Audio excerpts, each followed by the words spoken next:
আমাকে কথা বলতেই হবে ইনশাআল্লাহ, কারণ আগামীতে আবার আপনাদের সাথে দেখা হবে কিনা আমি জানি না।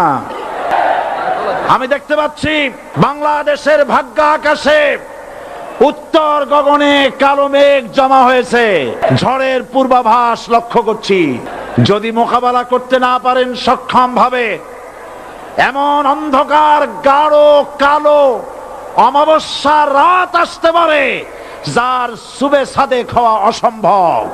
সুতরাং আপনারা কি কাপুরুষের মতো কাফের মুশরিকদের গোলামি করে মরতে চান?